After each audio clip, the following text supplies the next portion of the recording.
te bénis et te garde, il rayonne sur toi et t'accorde sa grâce.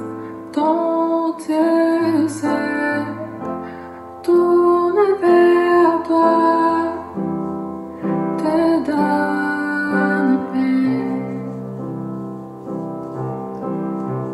Dieu te bénit et te garde, il rayonne sur toi et t'accorde sa grâce.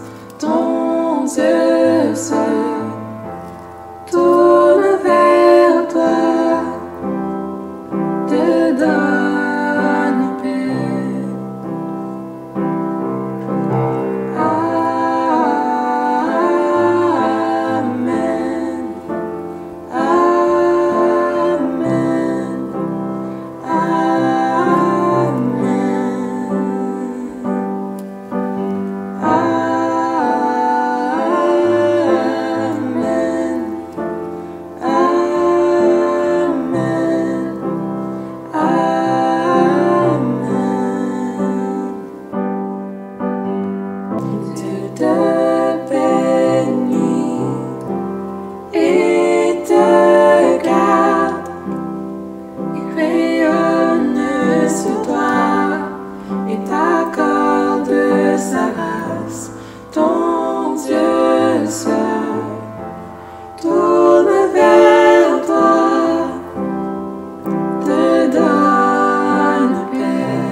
Pour plus de 1000 générations, sur ta famille et tes enfants et les enfants de leurs enfants. Que sa faveur reste sur toi pour plus de 1000 générations, sur ta famille et tes enfants et les enfants de leurs enfants. Que sa faveur reste sur toi pour plus de 1000 générations, sur ta famille et tes enfants et les enfants de leurs enfants. Que sa faveur reste sur toi pour plus de 1000 générations, sur ta famille et tes enfants et les enfants de leurs enfants. Que sa présence t'environne là avec toi, à tes côtés, qu'il t'inonde et t'entoure. Il est pour toi, il est pour toi, dès le matin jusqu'au coucher, à chaque pas, veillant sur toi, dans les larmes et dans la joie. Il est pour toi, il est pour toi, il est pour toi, il est pour toi. Il est pour toi, il est pour toi, dans les larmes et dans la joie. Il est pour toi, il est pour toi.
grâce et la foi en Dieu, ô Seigneur. Oh mon Dieu, ô Seigneur. Je m'abandonne, Jésus, à toi.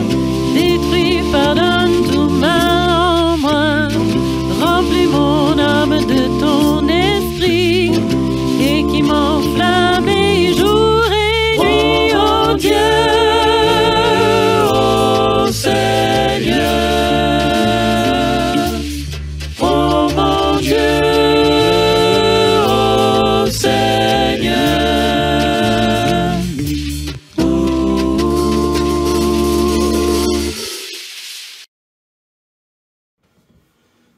Bon matin, bienvenue à notre service en ligne pour ce dimanche 8 août.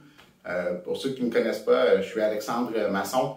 Je suis vraiment privilégié ce matin de pouvoir partager avec vous c'est le fruit de certaines de mes réflexions des derniers mois, des dernières semaines. Je suis reconnaissant cette année de me donner cette opportunité-là. Avant de commencer, s'il vous plaît, joignez-vous à moi dans un mot de prière. Papa, on vient devant toi, puis on est tellement reconnaissant pour tout ce que tu as fait pour nous, tout ce que tu fais pour nous. On se lève le matin, on regarde, pour ceux d'entre nous qui habitons proche de la nature, on peut regarder la nature, on voit toute ta création, puis on peut seulement être abasourdi, Papa, devant ta créativité, devant ta générosité, parce qu'on sait, la Bible dit que tu l'as créé pour nous, pour que nous, on puisse en profiter, Papa, puis on est tellement reconnaissant de ça.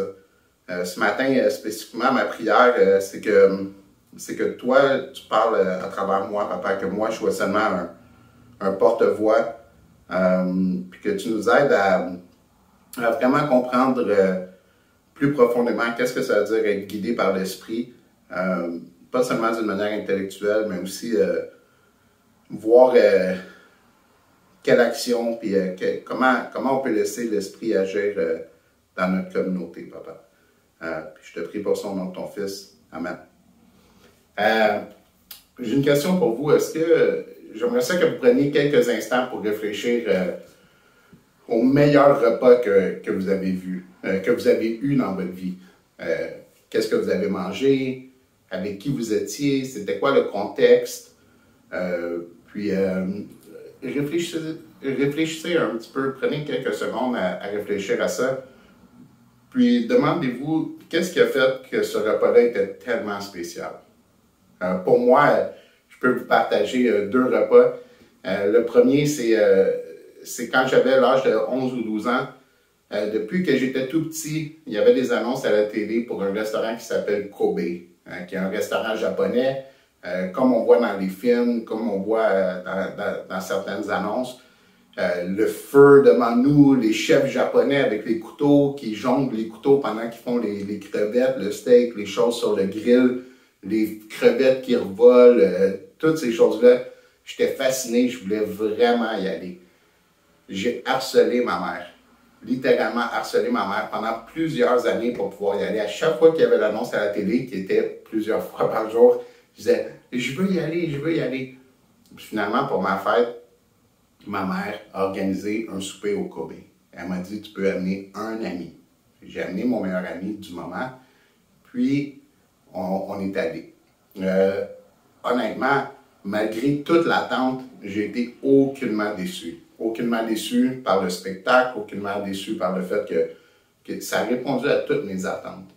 Mais maintenant, 40 quelques années plus tard, je me souviens aucunement du repas, je me souviens à peine du spectacle, mais je me souviens que mon meilleur ami était là. Je me souviens qu'il y avait un aquarium avec des gros poissons, puis qu'on s'est assis là, puis qu'on a discuté à côté de l'aquarium avec les gros poissons. Le repas, je m'en souviens vraiment pas. Fait que j'assume que la compagnie était ce qui était le plus important. Au moment de ma jeunesse, je pensais, le spectacle, c'est le plus important. Mais maintenant que j'y réfléchis, je je me dis, ah, la compagnie, c'était plus important que le repas lui-même.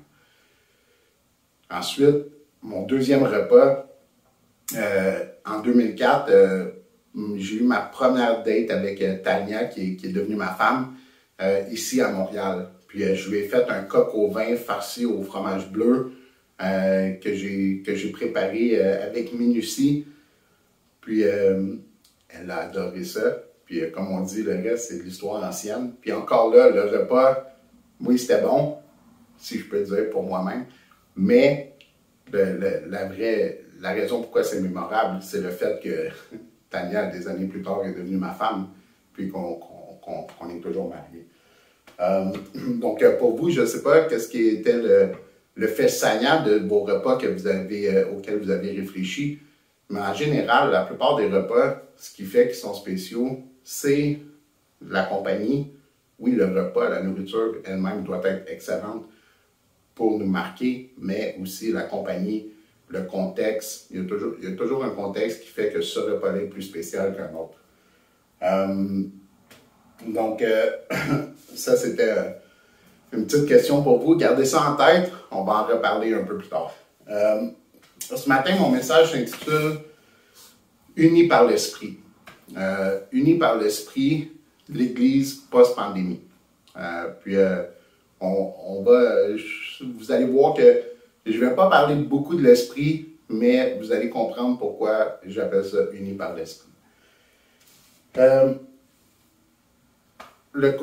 On a été confinés à cause du COVID, puis l'Église, on n'a pas pu se rencontrer ensemble en tant que communauté depuis plus qu'un an. Puis je me posais la question les derniers mois avec le déconfinement qui s'en vient, le fait qu'on va pouvoir commencer à se rencontrer en groupe, on peut se rencontrer au local jusqu'à un certain point, on peut se rencontrer un peu partout. Puis je me demandais, c'est quoi les besoins, c'est quoi mes besoins à moi, c'est quoi les besoins que je vois autour de moi dans ce déconfinement-là. Parce que, oui, c'est facile de dire, on est déconfiné, on se rencontre 175 personnes à meilleure, ou on se rencontre, on fait on retourne à ce qu'on faisait avant. Mais la réalité, c'est que la pandémie laisse des traces parce que on ne s'est pas rencontrés, certaines relations se sont dissoutes, certaines relations sont, on voit les gens, puis c'est un peu comme on ne s'est pas parlé depuis un an, on ne s'est pas vu depuis un an, on est quasiment comme des étrangers, on se réhabitue à être ensemble. Puis il y a des gens qui ont très peur encore d'attraper la COVID, qui sont à risque d'attraper la COVID puis d'être très malades. Fait eux, ils ont certaines inquiétudes, certaines réticences à ce qu'on se rencontre en groupe. D'autres sont prêts à se rencontrer demain. Il y a tout un éventail de besoins. Mais pour moi, ce que j'identifie beaucoup, c'est que il y a beaucoup de gens qui m'ont exprimé qu'il y avait besoin de connecter avec d'autres. Ils ont besoin de connexion. Ils ont besoin de relations profondes, intimes avec d'autres chrétiens. Ils ont besoin de communier. C'est un peu la même chose, la connexion, communier. C'est un besoin d'être ensemble. Dieu nous a créés pour qu'on soit en communauté. Dieu nous a créés pour être aimés et pour aimer. Puis c'est sûr que quand on vit chacun dans notre coin, un peu forcé, mais cet amour-là qui est une action, qui n'est pas une pensée, mais elle a besoin d'être, on a besoin de le vivre. On a besoin d'être dedans pour se sentir en vie et se sentir bien. Le troisième chose, c'est qui est un peu paradoxal, on a besoin d'espace. On s'est habitué à s'occuper de nos choses. On s'est habitué à être seul. On s'est habitué à être dans nos petites familles. Puis il y a beaucoup de gens qui m'ont exprimé qu'ils ont le goût de communier, ils ont le goût d'être en connexion, mais ils ont aussi besoin de distance. Ils ne sont pas prêts à se rencontrer avec 150 personnes. La quatrième chose, c'est que plusieurs personnes m'ont dit qu'ils avaient besoin que ce soit que ça se fasse de manière transitionnelle, qu'il y ait une transition de on est en ligne tout le temps à on se rencontre à meilleur avec 150 personnes. Ceci dit, avec toutes ces choses-là, moi je me suis dit, OK, mais c'est quoi ça c'est des besoins, OK? Ça c'est des besoins, puis avec ces besoins-là viennent des défis. Rebâtir les relations, rebâtir la relation entre nous, mais aussi rebâtir pour certains notre relation avec Dieu. Certaines personnes ont pris la pandémie pour prendre une vacance de leur relation avec Dieu. Il y en a d'autres qui ont approfondi leur relation avec Dieu, qui sont plus proches de Dieu, mais il y en a qui sont plus loin que Dieu, puis de Dieu. Donc, il y a cette idée-là de rebâtir notre relation avec Dieu, rebâtir notre relation les uns avec les autres, puis de se rapprocher de la communauté comme on a été éloigné depuis plusieurs mois. En identifiant ces choses-là, je me suis demandé, est-ce que Jésus a déjà vécu quelque chose de similaire à la pandémie? Parce qu'après tout, on dit on est des disciples de Jésus, donc on imite Jésus. Donc, est-ce que Jésus, lui, a déjà vécu quelque chose de similaire à la pandémie? Peut-être pas en termes d'années, 1 an, 2 ans, 3 ans, mais en termes d'impact d'abandonner la relation avec Dieu, d'avoir les mêmes défis de connexion, les mêmes défis de communauté, je dirais que oui. Oui, parce que quand Jésus est mort et qu'il a été crucifié, mais les disciples se sont dispersés, certains sont retournés à la pêche, certains avaient peur, ils se sont cachés dans la ville. Les disciples se sont dispersés, puis le lien entre eux était brisé. Il était brisé parce que, par culpabilité peut-être pour certains, parce qu'ils n'avaient pas tenu leur promesse envers Jésus, mais clairement, ils étaient dispersés. Puis ils étaient retournés à leurs vieilles habitudes. Puis ensuite, il y avait aussi donc pour moi, je vois que cette situation-là, avec la mort de Jésus, c'est similaire en termes d'impact. Ils avaient perdu leur relation avec Dieu, ils ont perdu leur connexion les uns avec les autres, puis toutes ces choses-là devaient être rétablies. Donc, je vous invite à lire avec moi. On va lire 3 passages. Puis on va regarder comment Jésus a géré cette situation-là à son retour. Quand il a été ressuscité, c'est lui qui est allé et qui a rencontré les disciples et qui s'est efforcé de répondre à ces besoins-là. Donc, on va commencer avec un passage en Luc 34, versets 28 à 32. Lorsqu'ils furent près du village, Luc 34, versets 28 à 32. Lorsqu'ils furent près du village où ils allaient, il parut vouloir aller plus loin. Mais ils le pressèrent en disant « Reste avec nous, car le soir approche, le jour est sur son déclin. » Et il entra pour rester avec eux. Ici, on parle des disciples sur la route d'Emmaüs. Pendant qu'il était à table avec eux, il prit le pain, et après avoir rendu grâce, il le rompit et le leur donna. Alors leurs yeux s'ouvrirent, et ils le reconnurent. Mais il disparut devant eux. Et ils se dirent l'un à l'autre, « Notre cœur ne brûlait-il pas au-dedans de nous lorsqu'il nous parlait en chemin et nous expliquait les Écritures? » Premier passage. Deuxième passage, un petit peu plus loin, dans Luc 24, toujours, les versets 40 à 45. Et en disant cela, il leur montra ses mains et ses pieds. Comme dans leur joie, ils ne croyaient point encore, et qu'ils étaient dans l'étonnement, il leur dit, « Avez-vous ici quelque chose à manger? » Ils lui présentèrent du poisson rôti et un rayon de miel. Il en prit et il mangea devant eux. Puis il leur dit, « C'est là ce que je vous disais, lorsque j'étais encore avec vous, et qu'il fallait que s'accomplisse tout ce qui était écrit de moi dans la loi de Moïse, dans les prophètes et dans les psaumes. Alors il leur ouvrit l'esprit afin qu'ils comprennent les Écritures. » Le troisième passage, c'est dans Jean 21, les versets 12 à 15. Ça dit, « Jésus leur dit, « Venez manger. » Et aucun des disciples n'osait lui demander « Qui es-tu ?» sachant que c'était le Seigneur. Jésus s'approcha et prit le pain et leur donna, et il fit de même du poisson. C'était déjà la 3e fois que Jésus se montrait à ses disciples depuis qu'il était ressuscité des morts. Après qu'ils eurent mangé, Jésus dit à Simon-Pierre, « Simon, fils de Jonas, m'aimes-tu plus que ne m'aiment ceux-ci? » Et il lui répondit, « Oui, Seigneur, tu sais que je t'aime. » Jésus lui dit, « Paie mes agneaux. » C'était le but de Jésus dans ces 3 rencontres-là. Puis là, on voit les 3 premières fois où il s'est présenté aux disciples après sa résurrection. Puis que c'est lui qui allait à leur rencontre. Jésus avait, selon moi, trois buts dans ces rencontres-là. Le premier but, c'était de prouver qu'il était vivant. Il fallait qu'il se présente et qu'il dise « Oui, je suis revenu à la vie comme je vous ai promis. » Donc, le premier but, c'était de prouver qu'il était vivant. Le deuxième but, c'était de rétablir la connexion entre lui et ses disciples. Rétablir la relation d'intimité, de rétablir cette connexion-là entre lui et ses disciples.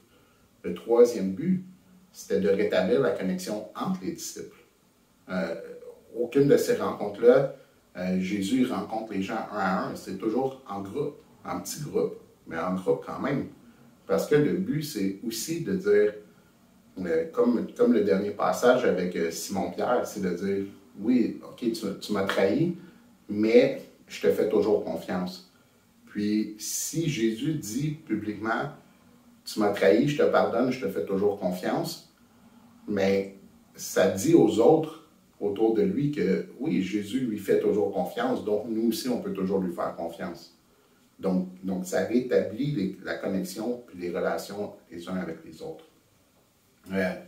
Par quel moyen Jésus a accompli son but? Parce que une chose, c'est que oui, on peut identifier les problèmes, mais ça nous prend des solutions. Il faut trouver les moyens que Jésus a utilisés. Puis ici, Jésus il utilise 3 moyens. Dans chacun de ces passages-là, il fait 3 choses, puis dans chacun des passages, il fait la même chose. Premièrement, il mange ensemble.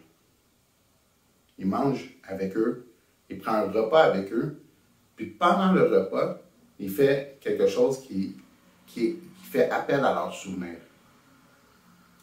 Ils brisent le pain, ils prennent le vin, qui est un rappel du dernier repas, puis qu'il a pris avec eux avant sa mort, qui est un rappel aussi que plus tard, l'Église a continué à faire la communion, qui est pour nous de se rappeler du sacrifice de Jésus, de son corps brisé, de son sang qui a été versé pour le pardon de nos péchés. Donc, il a fait ça dans chacun des repas. Ensuite, il y avait le fait qu'ils étaient en groupe. Il y avait de la camaraderie, ils étaient ensemble, ils passaient un temps. Moi, je vais souvent camper avec des amis.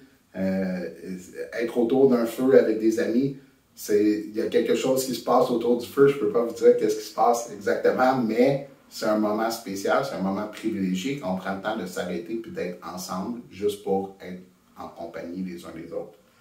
La troisième chose, c'est que dans chacun des passages, Jésus leur a enseigné, ou Jésus leur a ouvert l'esprit pour qu'ils comprennent mieux les Écritures, pour qu'ils comprennent qu'est-ce qui s'était passé, puis peut-être aussi un petit peu un avant-goût de qu'est-ce qui s'en vient dans le futur. C'est drôle parce que quand j'entends quand je réfléchis à ces 3 choses-là, je pense toujours, tout de suite, je pense au passage dans Actes 2, 42. Un passage qu'on lit souvent, qu'on connaît bien. Puis ça dit, ils persévéraient dans l'enseignement des apôtres, dans la communion fraternelle et dans la fraction du pain et dans les prières. Voici comment qu'est-ce que l'Église faisait à ses tout débuts. Il persévérait dans l'enseignement des apôtres, qu'on a vu que Jésus a fait pour reconnecter avec son groupe. Il persévérait dans la communion fraternelle, passer du temps ensemble, avoir des relations intimes les uns avec les autres. Dans la fraction du pain, partager la communion, partager des repas ensemble. dans les prières. Puis, si je vous demande, c'était quoi le but de l'Église au premier siècle? Bien, évidemment, c'était le même but que Jésus. L'Église du premier siècle avait les mêmes buts que Jésus. Le premier but de l'Église, c'était de confirmer que Jésus était vivant. Pas seulement qu'il avait été ressuscité, mais qu'il était toujours vivant, qu'il a été enlevé au ciel, qu'il a été monté au ciel comme homme vivant. Ensuite, de rétablir la connexion entre les hommes et Dieu. De rétablir une connexion, un ministère de réconciliation pour les gens qui étaient perdus et leur Dieu. Parce que peu importe que les gens le croient ou pas, nous, on sait que c'est leur Dieu. C'est lui qui les a créés. Donc, tout le monde lui appartient. Donc, eux, le but de l'Église, c'est de rétablir cette connexion-là entre un humain et Dieu. Puis le troisième but de l'Église, c'est une communauté. C'est la connexion entre les disciples. C'est d'être ensemble. Donc ça, c'est mon premier point. C'était quoi le but de... Voici comment Jésus a agi. Mon deuxième point, c'est comment l'Église... c'était quoi l'Église du premier siècle agissait comme Jésus. Puis, je vais prendre un petit détour pour vous dire... on va parler un peu du fait de manger ensemble. Qu'est-ce qui se passe quand les disciples mangent ensemble? Selon moi, il se passe 3 choses principales quand les disciples prennent un repas ensemble puis qu'ils prennent la communion ensemble. Premièrement, la communauté se fortifie. La communauté se fortifie parce que quand on mange ensemble, quand on partage le repas ensemble, on est capable de se montrer de l'amour les uns pour les autres. On est capable de se servir, on a des discussions, on se montre de la compassion, il y a plus d'amour qui se transporte puis qui se partage. La deuxième chose, ça c'est un petit peu plus ésotérique pour moi, c'est qu'il y a quelque chose qui se passe au niveau surnaturel. Paul, dans 1 Corinthiens 11:33, dit que l'Église de Corinthe est désunifiée parce qu'ils ne mangent pas ensemble. Parce qu'ils ne prennent pas de repas ensemble, ils ne prennent pas le repas du Seigneur, la communion, comme ça devrait être fait. Puis il dit, à cause de ça, l'Église est désunifiée. Puis pas seulement est désunifiée, il y a des malades dans l'Église, il se passe plein de choses dans l'Église. Pour moi, ce que ça implique, c'est que s'ils prennent la communion ensemble, puis qu'ils prennent un repas ensemble, bien, l'effet contraire se passe. Si une Église est unifiée, c'est parce qu'ils mangent ensemble, c'est parce qu'ils prennent la communion, puis ils prennent le temps de partager ensemble. La troisième chose, c'est que ça nous rappelle, quand on parle spécifiquement de briser le pain et de prendre le vin, ça nous rappelle ce que Jésus a fait pour nous dans le passé, qui est mort sur la croix pour le pardon de nos péchés, mais aussi, puis aussi important, peut-être même plus important, ça nous rappelle que Jésus va revenir, qu'il nous a fait des promesses sur son retour. Il nous a promis qu'on serait au ciel avec lui, qu'on partagerait des repas avec lui au ciel. Il nous promet la vie éternelle, en connexion perpétuelle avec lui et Dieu, dans une joie incroyable qu'on ne peut même pas comprendre. On peut commencer peut-être à y penser, mais vraiment, on ne comprend pas exactement. Mais ce qu'il nous promet, c'est quelque chose de autrement supérieur à ce qu'on vit maintenant. Plus de maladie, plus de souffrance, plus de peine. Il y a beaucoup de choses qui disparaissent pour garder ce qui est bon. Ce qui est bon, qui est rempli d'amour. Donc, ça nous permet d'avoir un regard vers le futur. La communion, ce n'est pas seulement le passé, mais c'est aussi le futur. Une fois que tout ça est dit, vous me dites, OK, mais ça a l'air de quoi ça à tous les jours? Comment on vit ça comme communauté? Puis je vais prendre quelques moments pour vous partager un peu qu'est-ce qu'on fait cet été à Verdun. Honnêtement, je vais donner le crédit à Patrick Kelly parce que c'était son idée, c'est lui qui s'en occupe. Cet été à Verdun, on a décidé de prendre ces idées-là puis d'essayer de les appliquer dans un service, dans un contexte. Bon, ça la donne que c'est à l'extérieur, c'est dans un parc, on est sur le bord de l'eau. Le contexte est propice parce que c'est l'été, il fait beau. On a dû annuler 1 ou 2 fois à cause de la pluie, mais sinon, tous les dimanches, ça a été correct. La première chose qu'on a décidé de faire, c'est de faire ce qu'on pourrait appeler une communion communautaire. Qu'est-ce que ça veut dire, c'est une communion communautaire? C'est une communion qui est partagée autour d'un repas. Un repas style potluck. Tout le monde amène quelque chose à manger. Tout le monde amène quelque chose à manger dans le but de le partager. Des fois, dans le passé, on a fait des repas communautaires. Tout le monde amène sa petite assiette, s'occupe de ses propres besoins. Mais comme je vous ai dit dans le 1er Corinthiens, Paul il dit, faites pas ça. Faites pas ça parce que ça fait juste renforcer votre sentiment de votre égoïsme. Puis ça crée des divisions à travers l'Église parce que ceux qui sont riches mangent beaucoup, puis ceux qui sont pauvres, ben, eux, ils ne mangent pas. Fait qu'ici, on ne fait pas ça. Tout le monde amène de la nourriture, puis on partage. Ceux qui en ont beaucoup en amènent beaucoup, ceux qui en ont peu en amènent peu, puis il n'y a aucun problème. On mange tous ensemble. Évidemment, c'est le matin, on parle d'un brunch, on est dans un parc, faut penser à ces choses-là.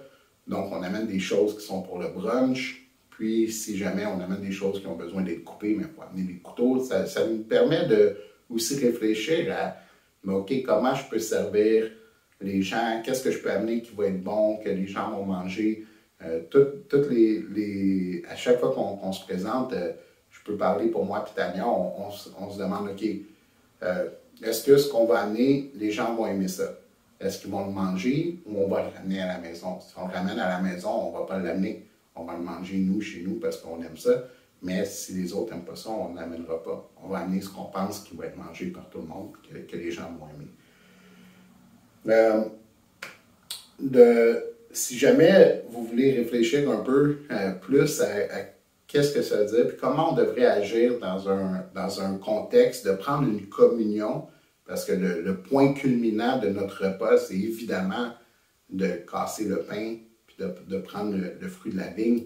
C'est le moment culminant. La raison du repas communautaire, c'est en préparation à notre repas final avec Jésus. Le but, l'invité de marque de notre repas, c'est Jésus. Puis c'est ce moment-là de réflexion sur sa mort, sa résurrection, puis le futur, qui est le moment central du repas. Donc, c'est sûr que on ne peut pas dissocier un de l'autre. Si jamais vous voulez réfléchir un peu plus à comment agir dans un contexte comme ça, je vous invite à lire 1 Corinthiens 11, les versets 20 à 34. Paul parle un peu à l'Église de Corinthe des problèmes avec leur repas communautaire, puis avec leur communion. Puis je suggère qu'on fasse le contraire de ce que Corinthe faisait, puis on devrait être sur une bonne voie. La deuxième chose qu'on a décidé de faire, puis ça aussi, c'est sûr que c'est différent de ce qu'on fait habituellement, c'est de faire un service participatif. Qu'est-ce que ça veut dire un service participatif? Ça veut dire que on n'a pas. Nos services sont plus un style open mic qu'un style enseignement classique. De se rencontrer en petits groupes puis de placer, comme on se place à l'église, de faire des rangées puis avoir une personne qui parle en avant, c'est bien, ça a un but. L'enseignement, c'est important, mais c'est pas ça ne favorise pas il faut se rappeler notre but. Notre but, c'est de reconstruire la connexion entre nous, puis de reconstruire la connexion pour les gens que ça a été négligé entre eux et Jésus. C'est ça le but d'avoir un service participatif. Donc, qu'est-ce que ça veut dire? Ça veut dire que tout le monde vient avec quelque chose à partager. On encourage les gens Les gens ne sont pas obligés de partager, mais on encourage les gens à venir et à partager avec nous qu'est-ce qu'ils ont appris dans leur relation avec Dieu cette semaine, qu'est-ce qui les chicote, s'ils ont des questions qu'ils ont besoin et qu'ils n'ont pas de réponse. On encourage aussi les gens à... Des fois, il y a des gens qui veulent chanter. Leur façon de connecter avec Dieu, c'est à travers les chants. On fait le chant qui nous demande. On fait quelque chose où chacun amène quelque chose à contribuer au service puis à l'enseignement. Évidemment, il y a toujours quelqu'un qui finit et qui conclut avec pour nous ramener à Jésus. Pour nous ramener à Jésus, parce que le but, c'est quand même, on a dit, le point central, c'est la communion. Fait qu'on ramène tout le monde à Jésus, puis il y a quelqu'un qui vient avec ça, mais c'est sûr qu'au niveau de l'enseignement classique, c'est pas ce qu'on a décidé de faire. Maintenant, c'est surprenant parce que moi, on fait ça depuis le mois de juin. J'ai appris beaucoup. J'ai appris beaucoup. Il y a des gens qui étudient des choses que moi, je n'avais jamais étudiées, fait que ça me fait réfléchir beaucoup. J'apprends à connaître les gens qui viennent à nos services. Des gens, certains que je connais depuis très longtemps, Patrick, Simon, sont là toutes les semaines, je les connais depuis très longtemps, puis ils partagent des choses auxquelles j'aurais jamais pensé. J'apprends à les connaître d'une façon différente, puis plus profonde. Puis c'est vrai de tous les gens qui sont venus jusqu'à date les dimanches, que ce soit Caleb et Sharon, et il y a plusieurs personnes qui sont passées. Donc, nous, c'est ce qu'on a décidé de faire. C'est sûr que mon opinion personnelle, c'est que ça permet à l'esprit, je vous ai dit, le titre de mon message, c'est uni par l'esprit. Le fait que le service se passe de cette façon-là, que ce soit un repas, qu'il y ait plein de discussions, que l'enseignement, ça soit participatif, mais participatif, ça veut aussi dire que quand quelqu'un dit quelque chose, on peut lui poser des questions, il y a une rétroaction. Aujourd'hui, je vous parle à travers la caméra, vous ne pouvez pas me demander de clarifier ma pensée. Il n'y a pas de rétroaction entre moi et vous. Dans l'enseignement classique à l'Église, il y en a très peu aussi. Ça permet vraiment d'approfondir certains points, puis de poser des questions, puis de faire le tour d'une question. Ça permet à l'esprit de travailler aussi. Il y a l'espace pour que l'esprit travaille à travers nous, puis à travers notre communauté. Comme j'ai dit, j'ai entendu des choses que je ne pensais pas que j'avais besoin d'entendre, mais l'esprit a travaillé. J'ai appris des choses, puis ça m'a fait questionner qu'est-ce que je fais, puis comment je le fais. Ceci dit, pour certains d'entre vous, je le sais, j'ai eu la même peur au début. Est-ce que ça veut dire que ça va être le désordre? Non, c'est pas le désordre, c'est organisé. C'est sûr que c'est un petit peu plus... c'est un petit peu plus lousse qu'à l'église. C'est pas à 10h30 on commence, puis à 10h30 on fait 3 chansons, une prière, un message. C'est sûr que c'est pas comme ça. C'est un petit peu plus flexible dans l'horaire, mais c'est pas le désordre. Patrick fait un excellent travail pour diriger les choses, puis que les gens aient la chance de partager. Je sais que nous, à Verdun, on fait ça. Je sais qu'à Laval, il y a un groupe qui a commencé à faire la même chose. Moi, je vous encourage à venir voir qu'est-ce qui se fait à Verdun puis à Laval. Puis si vous aimez ça, mais de reproduire ça dans vos quartiers, dans vos secteurs de la ville. C'est pas il faut rétablir la connexion. Puis moi, je comprends que c'est plus facile de faire ça, ou je pense que c'est plus facile de faire ça dans un groupe de 15, 20, même 30 personnes que de faire ça dans un groupe de 150. Puis si chaque groupe de 20, chaque secteur de la ville où il y a 20 personnes est connecté, mais à ce moment-là, l'Église est connectée. Puis quand on fait un service à meilleur, puis quand on va retourner à meilleur, puis qu'on va être tous ensemble, on va déjà être connectés. Peut-être que les groupes de 20 entre eux, il va y avoir du travail à faire, mais au moins, ce n'est pas 150 personnes qui ont besoin d'être connectées, c'est des petits groupes qui ont besoin d'être connectés ensemble. Puis peut-être que dans le futur, l'idée, c'est de faire quelque chose, s'il y a 5-6 groupes comme ça dans la ville, ben, c'est de faire quelque chose avec tous ces groupes-là, ou de faire 2 groupes qui se rencontrent, Mais en premier, je vous invite à venir à Verdun, d'aller à Laval, puis de voir qu'est-ce qui se passe, puis de voir si ça fait votre affaire. Peut-être aussi l'idée, c'est de, au lieu de faire dans votre quartier, de vous joindre à ce qui se fait déjà. Mais tout ça, je laisse ça à vous. C'est à vous de réfléchir à comment ces idées-là vous trottent dans la tête. Mais prenez le temps de réfléchir. Je vous invite à explorer parce que quand on dit qu'on est guidé par l'esprit, ça veut dire qu'il faut être aussi ouvert à des idées nouvelles. Des idées nouvelles, pas farfelues, mais des idées nouvelles qu'on trouve, qui sont en fait des idées anciennes parce qu'on les trouve dans la Bible. Des idées nouvelles, mais qui sont les idées que Jésus a mis de l'avant au début, que l'Église du premier siècle a mis de l'avant. Il faut être ouvert à ça. Il faut être ouvert à être guidé par l'Esprit. Le plus qu'on est arrêté dans nos façons de faire, le moins que l'Esprit peut travailler. Donc, je vous invite à prendre le temps de réécouter le message, de réfléchir, de lire. Si jamais vous voulez avoir des lectures, vous pouvez me contacter, vous pouvez m'envoyer un courriel, alexmasson@gmail.com. J'ai quelques suggestions de lecture sur ces sujets-là. Si vous voulez venir à Verdun, vous contactez patrick@kelly@gmail.com. Pour Laval, je sais que c'est Eduardo Amorim qui s'en occupe. Contactez-moi, je peux vous donner son courriel. Avant de terminer, j'aimerais ça finir avec... avant de terminer et que vous ayez prendre la communion avec vos groupes de famille, j'aimerais ça terminer avec un dernier passage. Je vous ai dit qu'on reviendrait au souper, à votre meilleur souper de votre vie. Puis je vous inviterai à réfléchir à ce souper-là qui s'en vient pour nous dans le futur. Dans Apocalypse 19, versets 7 à 9, la Bible nous dit « Réjouissons-nous et soyons dans l'allégresse et donnons-lui gloire. » Lui, Dieu, Jésus, car les noces de l'agneau sont venues et son épouse s'est préparée. L'agneau étant Jésus, son épouse étant l'Église. Il lui a été donné de se revêtir d'un fin lin éclatant pur. Car ce fin lin, ce sont les œuvres justes des saints, nos œuvres justes. Et l'ange me dit, écrit, heureux ceux qui sont appelés au festin des noces de l'agneau. Il me dit, ces paroles sont véritables, sont les véritables paroles de Dieu. Festin.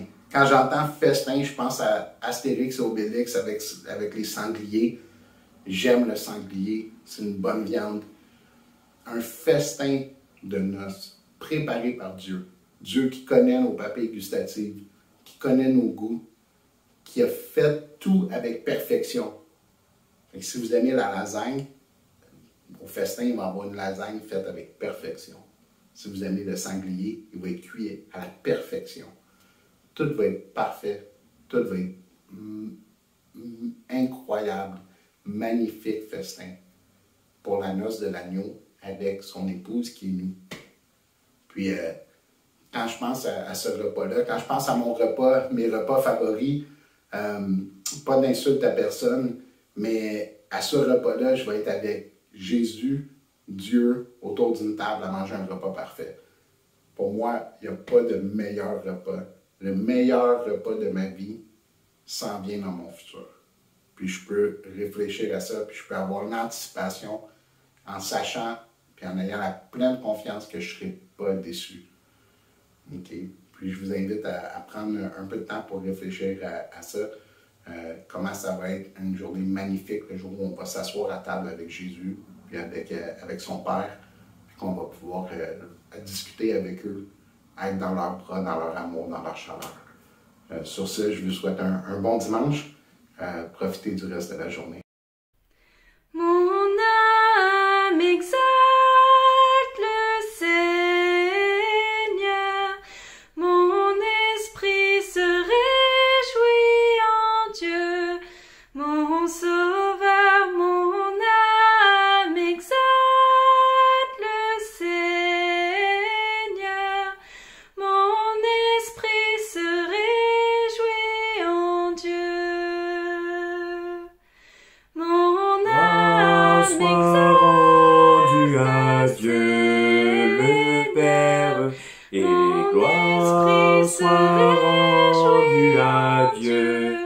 le Fils. Gloire soit rendue à l'Esprit divin. Gloire soit rendue à Dieu. Gloire soit rendue à Dieu le Père. Et gloire soit rendue à Dieu le Fils. Gloire soit rendue à l'Esprit divin. Gloire soit rendue à Dieu. Gloire soit rendue à Dieu le Père. Et gloire soit rendue à Dieu le Fils. Gloire soit rendue à l'Esprit divin. Gloire soit rendue à Dieu. Gloire soit rendue à Dieu le Père. Gloire